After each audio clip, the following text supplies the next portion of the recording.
guys, welcome back to my channel. Today we're going to be getting into some story times that I found from Reddit. I hope you guys enjoy the story times. Like, comment, and subscribe. Also, all the names you hear in the story times is all made up by me. They're not the real names of the storytellers.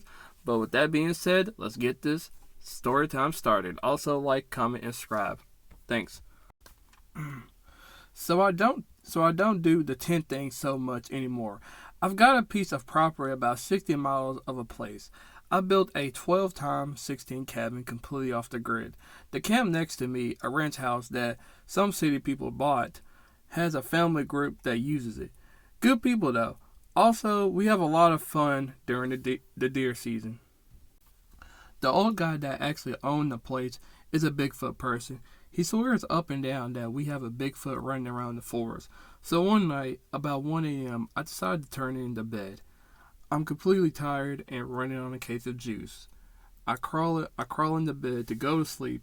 With my windows up, I can hear deer poking around in the forest. I'm just about to fall asleep until something bams into the corner of the cabin, hard. Along with it made the building move along with it, which scared me. I've told myself over and over that an owl smacked on the side of the cabin, chasing an animal or something, but the muddy blots looked very much alike, like a handprint.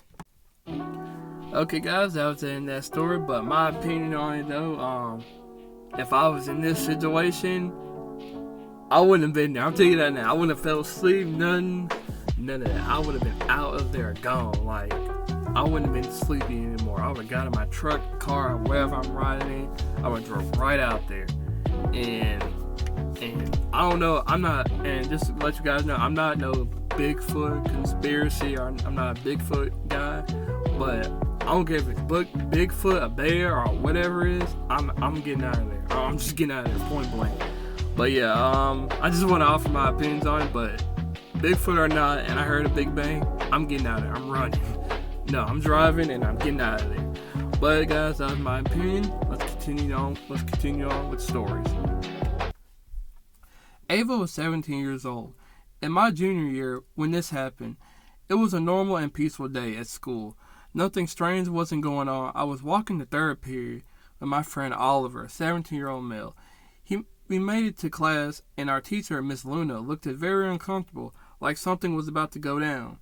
She usually wasn't like this at all. She usually was a happy person, but on this day, she was a whole new person. About 20 minutes after class started, a voice on the intercom comes on and says, "Code red lockdown." Miss Luna locked the doors and cut off the lights and guided the class to the back of the classroom. 30 minutes has passed since we've been in the lockdown. Students were talking. Everyone stopped when we heard banging on the door of the classroom near us. My friend swore he heard someone say something. He was right, though. The person was screaming someone's name. It wasn't until they came closer when everyone heard the man. The intruder says, Ava, where are you? I'm not giving up till I find you." Everybody looked at me. I pulled out my phone and She texts her mom and tells her about the lockdown, with her mom being surprised and shocked. She sends her mom a screenshot, and her mom confirms it's her dad that was locked up in prison. An hour later, we were still on the lockdown. Oliver asked me if I got any info about the man. I told him that the man was my father, and he was in jail for violating his restraining order against me and my mom. Everybody looked at me surprised, but everybody still felt bad for me. The intercom comes on with it saying the lockdown being lifted. Everybody was free to leave. I ran out of school and went to see the person that the police caught. I saw him. It was my dad. But after that, I left with my mom. I have problems with the encounter I faced, but I'm glad that I don't have to go through that anymore now. Okay, guys, my opinion on the story is that, I'm sorry that Ava, she had to go through this, and yeah, I'm just real sorry she had to go through this, and I know this was real scary for her, and probably everybody in the classroom was probably like scared out of their mind of probably what was going on though.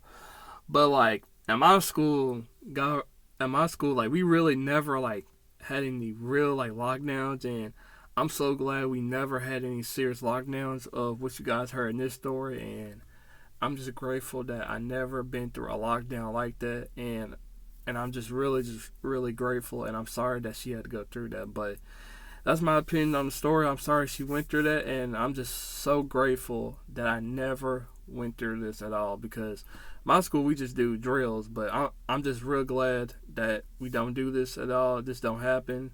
I'm just really grateful, and I think everybody who listens to this video in high school should be also grateful too. But sorry, Ava.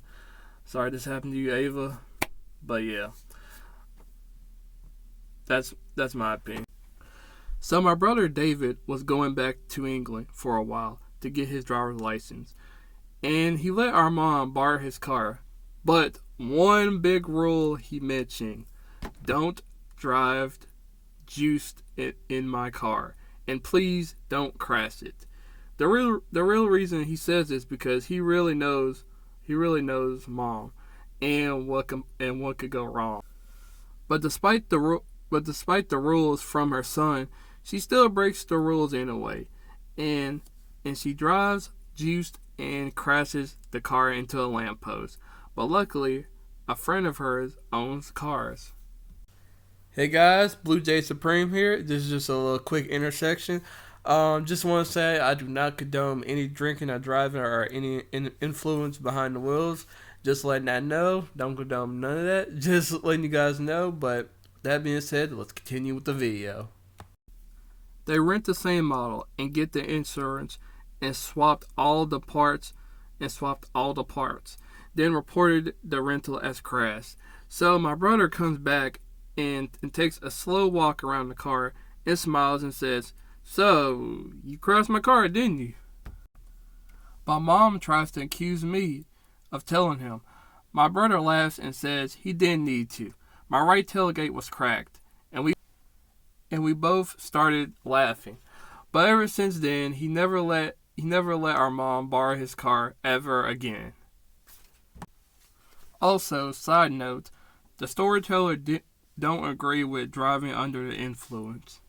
But guys, my opinion on this story is that like I'm surprised the older brother in this situation was so calm in this situation, because usually people will be mad about someone else totaling their other car. Now, they themselves told her, they like, okay, I told her, it's my fault, I'll get it fixed. But if it's someone else that they like told like specifically, don't do that, someone get crashed, and they do it anyway, I'm surprised he stayed so calm about it or something. I really just don't know. Maybe he had his mom pay for it, or maybe a family member must have given him some money, or maybe he just worked some more hours in his job to pay for it or something. But who knows? But it seemed like everything turned out pretty good, and yeah, that's my opinion of the story.